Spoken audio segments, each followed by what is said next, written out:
I would put music and some audio cues in this intro, but I'm a lazy bastard with an insatiable appetite for thermal paste. Good lord, I hate myself. The following is a review and analysis hybrid of the Fate/stay night visual novel, of which, considering the analysis part, there will be major spoilers, especially in regards to Heaven's Feel. I won't spoil everything, just most of it. If you've never experienced all or any of the routes in Fate/stay night, in visual novel, anime, or in other forms, I suggest you turn away right now if you're sensitive to spoilers. If you've already experienced Fate/stay night, have already been spoiled in one way or another in the past, or simply don't give a shit about spoilers and just want to watch this thing, sit back and grab some popcorn and weed, because this is a long one. You have been warned.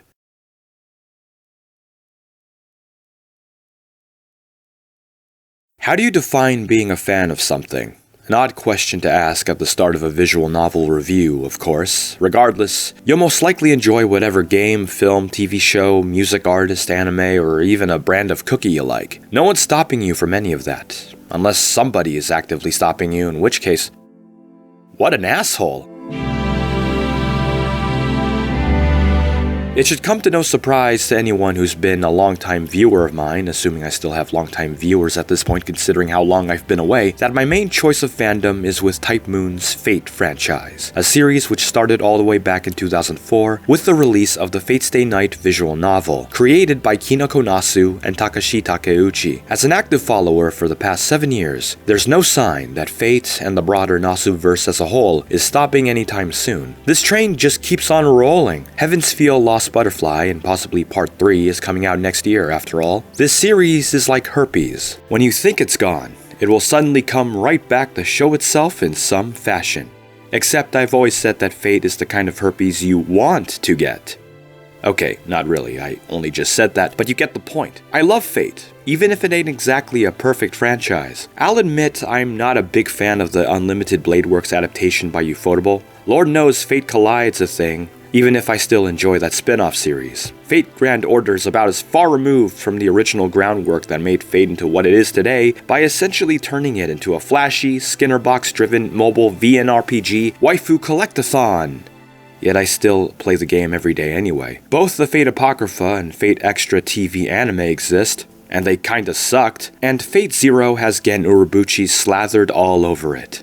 Yet it's still one of my favorite anime. And it made me a fan of Fate in the first place. Technically, I started with the 2006 Fate/stay night anime by Studio Deen, but yeah, as predictable as it is, Fate Zero is actually what turned me into the fan that I am. As it did for others, probably. The upside to this is that it totally got me interested in the broader Nasuverse at large, and the over 1,300 pages that populate the Type Moon wiki as we speak, filled to the brim with lore the company's known for, created by people who are undoubtedly hardcore to what is otherwise a niche Japanese IP. It's also these same people who can, if encountered, make being a fan the occasional dick-measuring competition in terms of not only how you got into their precious franchise in the first place, but also how much of it you've experienced or know.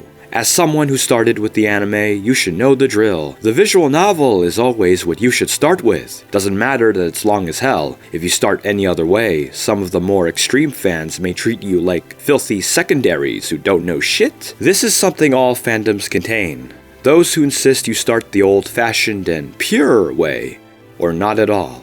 But for once, much to my surprise after reading approximately 800,000 words of occasionally questionable fan translation prose and some gorgeous early Takeuchi CG art, I can actually see where they come from. I've had a lot of time to read through the Fate/stay night visual novel, my first attempt being back in 2014, though I never got around to getting far into it at the time. It wasn't until I was motivated, or rather felt personally challenged enough, to finally give the undertaking a serious attempt in late 2017, finishing it earlier this year. That's what this review is about. A review and analysis of the visual novel from the perspective of a guy who, for the longest time, stuck to the adaptations and finally read where it all began, and promptly appreciated the series more than he ever did because of it. The original Fate/stay night, albeit the real-to-newer version with a patch that comes with extras such as the Vita openings, soundtrack, an uncensor option, and other stuff in my case, is a visual novel about idealism or Okay, that's oversimplifying it by an atom bomb, but idealism does play a major part into it somewhere. It's about numerous things. A slice of life about a high school boy, a wacky comedy, an action-packed thriller with magic and stuff, an exploration of the values of selflessness, the tragedy that could come from believing in your own justice, or even your belief in what constitutes an ideal leader, a potential cautionary tale about never becoming who you perceive to be a hero, a mystery story about unraveling the truth revolving around the purpose of a certain wish-granting device and its history, and a plot that's literally one giant sexual abuse allegory about the difficulties of confronting who is essentially a rape victim. Didn't expect that last bit, huh?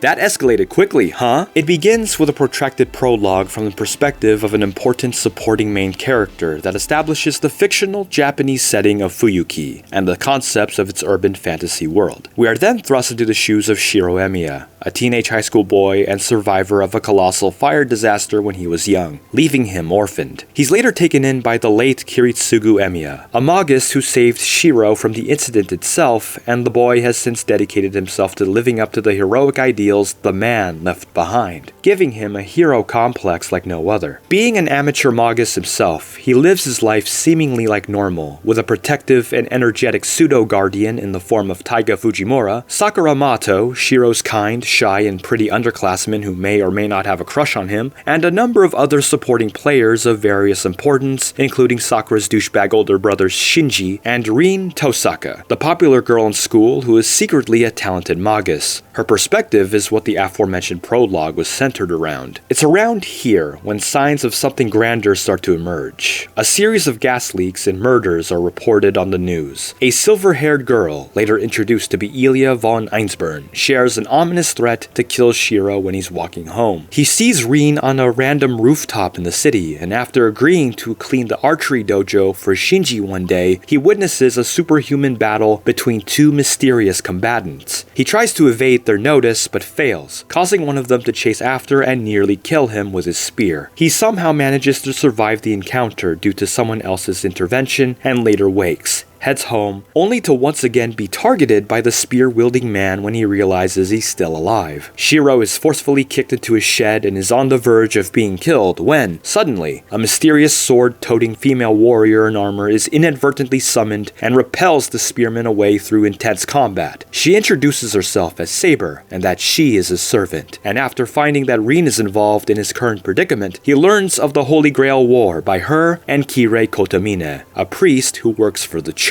In this conflict, 7 masters use servants from one of the 7 classes to fight for the Holy Grail, a wish-granting relic, receiving command seals on the body, usually on the arm, that give masters control over them. Those classes being Saber, Lancer, Archer, Rider, Caster, Assassin, and Berserker, each having their own special abilities known as Noble Phantasms. Shirou agrees to fight, but only because he idealistically seeks to end the conflict, not because he wants the Holy Grail itself, and I just realized that this has been the 3rd time I've laid down the plot synopsis of Fate Stay Night since reviewing Fate 2006 all those years ago. Adapted from one of the 3 storylines in the original visual novel, Fate Stay Night is mainly centered around our protagonist, Shirou. One day, Shirou witnesses a battle where he is seen, and it isn't long before the man that tried to kill him comes back to him and consciously summons a mysterious, awe-inspiring woman in armor, revealed to be in charge of overlooking a magical war. Classes are Saber, Archer, Caster, Berserker, Rin Tosaka, a young magus whose family, and I just explained the film's setup in 2 paragraphs and 1 sentence. And there's a reason why it only took 2 paragraphs and a sentence. Unlike the reviews for the anime adaptations, I'm faced with the greater challenge of reviewing the source material considering the length. This is the original rendition of the story, at least it is if you decide to go for the uncensored version, but Real Tenua, the all-ages re-release, can count as well. It's essentially a scenario where the task of tackling a familiar premise is suddenly made new again.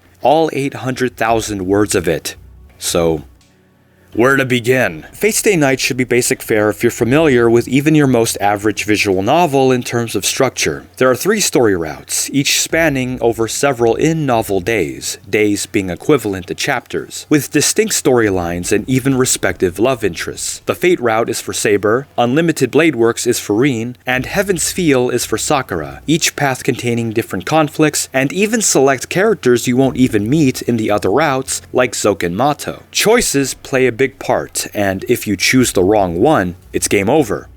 in ways that are kind of a treat in of themselves. The scenarios in which Shirou can totally screw up and doom himself often have a surprising amount of build-up and detail put into them that it's almost a reward to read as many of them as you can anyway, intentionally or not. They even have good variety. While most lead to Shirou's death, the reasons aren't always the same, and some bad ends can lead to special outcomes. Like, for example, having his soul transferred into a doll, being consumed by darkness, or being possessed and turned into a mind slave. It's usually a rule to avoid bad ends as you go along, but in this case, I'd actually recommend checking each one out. They even come with these segments called the Taiga Dojo, where Taiga and Elia essentially tell you hints on how to avoid each bad end, often in an upbeat and heavily comedic fashion full of references, slapstick, and you have a Chibi-rin who smokes a cigarette and drives a goddamn pink lowrider. They're the cherry on top. It doesn't matter that Shirou just had his organs spill out of him or that his entire body broke. The Taiga Dojos will often do their own thing regardless, and it is glorious. I'm going to go through each route one at a time,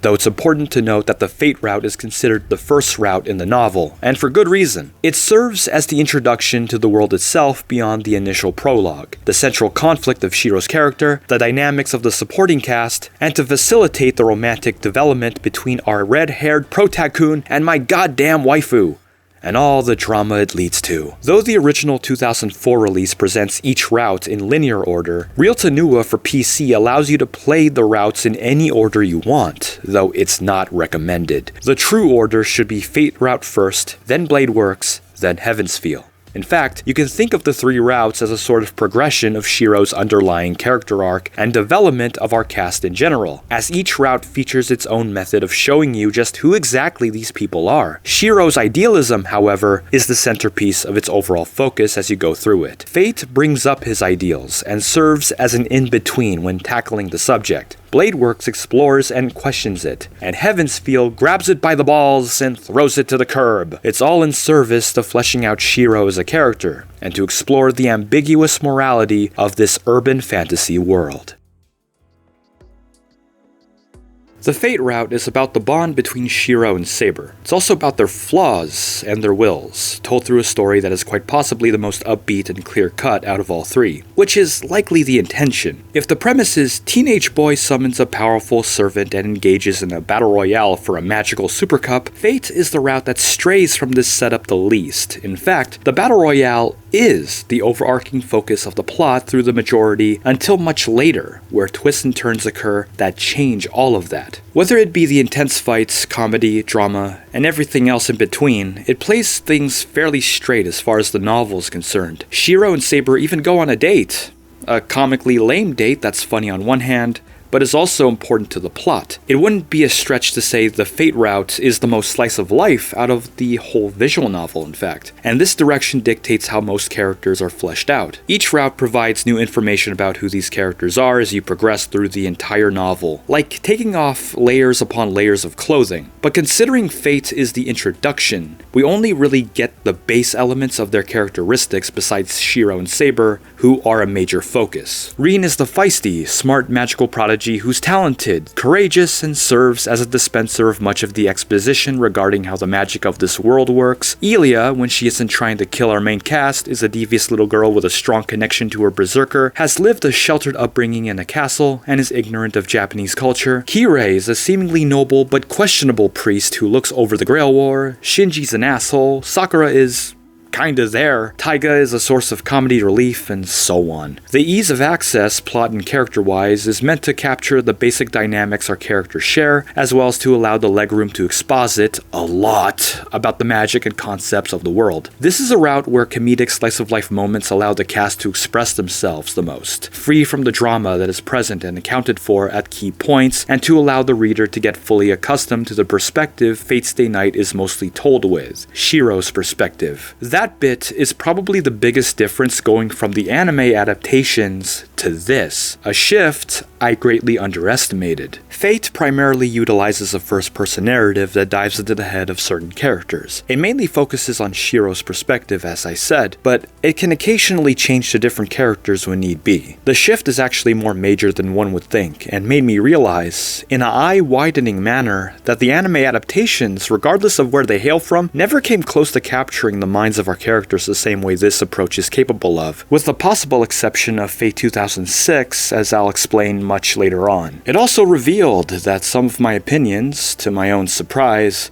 may have been misconceptions the entire time. Ever explored. It's just, hey, my dad told me to be good, so I'll be good. Essentially staying the same from beginning to end. You know this guy's gonna be the same no matter what, and man, he's so bland, he makes a whiteboard look complex. Shirou is not a bland character. The realization hit me like Movie Bob hits a Princess Peach Dakimakura around the later portions of the Fate route. Up to this point, we've gotten to learn just how much Shirou does think about the actions he takes, and why he does it in a way the animes just never did or couldn't do. The clear benefit of being a text-based medium is to take however long you need to explain things, and where anime Shirou is usually portrayed as a brash, idiotic, inconsiderate, and borderline insufferable goody two-shoes, the unfortunate truth is that the adaptations absolutely fail in capturing his mindset to truly outline and explore his psyche and make the viewers understand his actions. Something the visual novel does in spades. Fellow YouTuber, Daniel, aka Shintai Reviews, made an excellent video about this topic, and I do recommend you check him and the video out for yourself. But suffice to say, the Shirou we know in the anime is not the Shirou we get to know in the visual novel as a result of this difference. Anime Shirou is a generic, idealistic anime protagonist who says or shouts that he'll never give up and fight you if you tell him to do so. Visual novel Shirou is an idealistic, traumatized, psychologically troubled teenage boy with little to no self-worth, has to actively convince himself that he's moved on from his past, and feels like it's his purpose to help people because it's literally his only reason to live that he has left in the world. An empty husk of a man who can only find purpose and feel like a human being when helping others, caring little for whether he lives or dies as a result. Technically speaking, anime Shirou and visual novel Shirou are identical characters and act more or less the same way. The difference, however, is the perspective in which he's characterized, and the novel goes into Shirou's mind far more than any of the animes can, and that fact fully came to me when he has a huge fit of full-fledged PTSD laden to the Fate route. Nasu doesn't hold back in this department either. He really wants to hammer just how much Shirou can't seem to live with himself if he doesn't uphold his selfless ideals, and how much it tears him apart if he fails, not only here, but in the other routes as well. He's filled to the brim with survivor's guilt to the point where he barely feels like a person most of the time. Ideals from a dying man ended up shaping his personality to the point where the ideals have become the man. He even projects his ideals onto Saber, not wanting her to get hurt in battle, even though getting hurt is to be expected of servants. He'll risk his life to protect her wherever he can, and boy does it lead to some shitty outcomes. Guy can come off as borderline misogynistic sometimes as well. But it's only because he wants to protect her.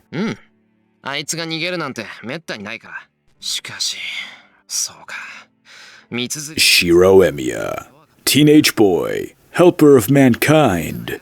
Casual misogynist. This is also a purpose of the Fate route, to establish who Shirou is for when you move onto the other routes, since it's this guy who will be tested the most out of all the characters. Shirou is an embodiment and, later on, an explorative deconstruction of the selfless Captain America type hero character, and the novel makes it a point to test him in more ways than one as you go along. In the case of the Fate route, however, it chooses to take the middle ground when it comes to this, what with it being the introduction to the rest of Fate's Day Night. After all, Saber is center stage here, and what we have is a full-on romance about two damaged people who heal each other, metaphorically and sometimes literally, and find their own way of moving on from their troubled pasts. There's more to the plot than this, from the establishment of character bonds with Rin and Ilya, both of whom play bigger roles in the other routes, to the exploration of this world's magic. At the end of the day, though, It's the romance itself that leads to not only the primary source of character growth in Fate, but proves to be the anchor of its overall themes. It's a shame the relationship between Shirou and Saber has, since then, been boiled down to cool guy who's good at cooking and stuff, and cute, petite, blonde-haired female warrior who loves to eat a lot and can fight and stuff, in the contemporary Fate fandom zeitgeist if that Shirou cooking anime and fan art are any indication. I'd opine that the romance between Shirou and Saber in Fate's Day Night may just be the most positive relationship and second most thematically rich in terms of what it represents. No, I'm not being biased when I say that just because Saber's my waifu either. Their entire bond and how it progresses is one big character arc for both. What starts as a love at first sight for Shirou turns into dramatic conflict that delves into the vulnerabilities and hypocrisies born from their respective motivations, as he looks past the idealistic noble figure and finds the damaged person underneath. Their arcs then are about reconciling their conflict where one wants to undo the past while the other wants the other to move beyond it, much to his own contradictions. Saber, who's later revealed to be King Arthur, is a figure of great tragedy, her own ideals of what constitutes a rightful king backfiring upon rebellion and bloodshed, and seeks the Grail to undo the selection of her title and have someone else be king. By doing this, she hopes that it'll prevent the same ruin that was brought about when she was king, which is noble in principle in a way. If her ideals brought about downfall, why not avoid it entirely? Make someone else be king, and maybe they'll do a better job. However, this mindset of hers has a flaw that raises more questions.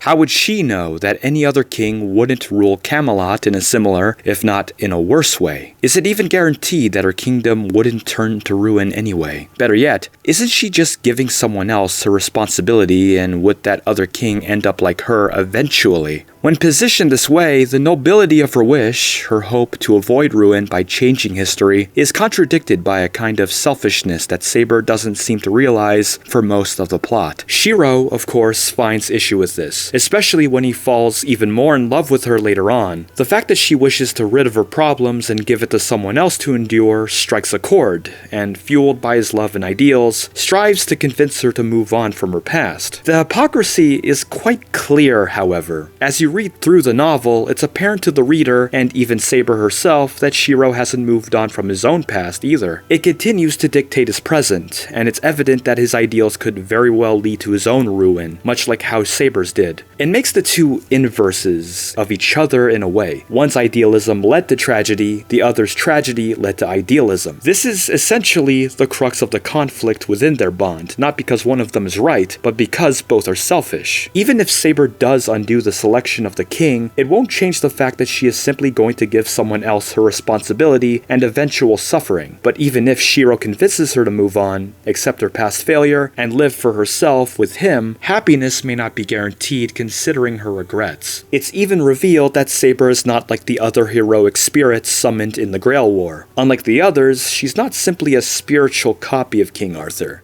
She's the actual King Arthur, in the past and in a near-death state, spawning and dying every time there's an opportunity to obtain the Grail in different time periods. Her soul literally time travels to different points in time when summoned as a servant, and when she is killed, it returns to her body in the past, where she is dying, and is fated to go through this process over and over until her wish is granted. In other words, she can't actually die until she obtains the Grail. The novel sorta leaves it open to a fascinating implication that Saber might have potentially been summoned beyond her appearances in both Fate's Day Night and Fate Zero, possibly to alternate timelines as well, which do exist in the Nasuverse, though this isn't actually confirmed in the novel itself. Regardless, how could Shirou put an end to her efforts, considering how long she's spent and how much she's done trying to achieve her wish, without it feeling like said effort was all for naught? It's only when they truly come together, notably against the King of Heroes Gilgamesh, and work toward a common goal that they both begin to realize there's more to their lives than what they want or believe in. One of my favorite details about the Fate route is the existence of Avalon itself, Saber's long-lost scabbard that appears in the later part of the second act, which not only plays a vital role in the plot for being the source of both characters' regenerative healing abilities, it's symbolic for their relationship as a whole. Avalon's power doesn't activate unless Saber is near it, and since it's embedded within Shirou by Kiritsugu, explaining how he managed to survive the fire incident in his past, she literally can't heal her body without Shirou and vice versa. And this literal function comes to symbolize the metaphorical aspect of their relationship. They need each other, not simply to heal their bodies, but to heal their very souls by finding something new in one another to strive for, not by themselves,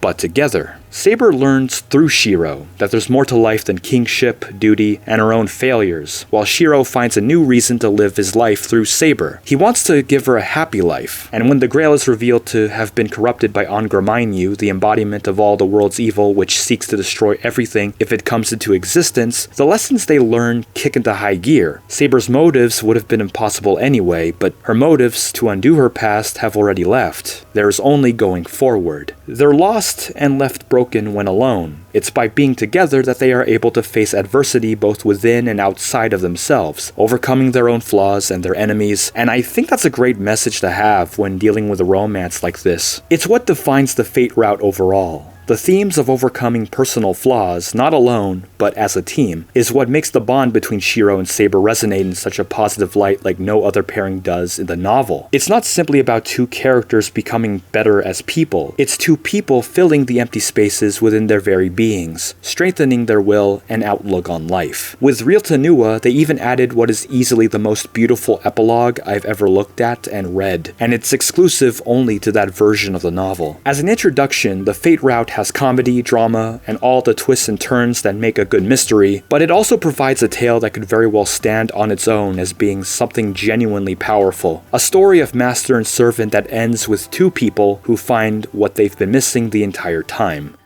Of course, this is only 1/3 of Fate Stay Night, and the second intended route, in a sizable regard, seeks to shake things up.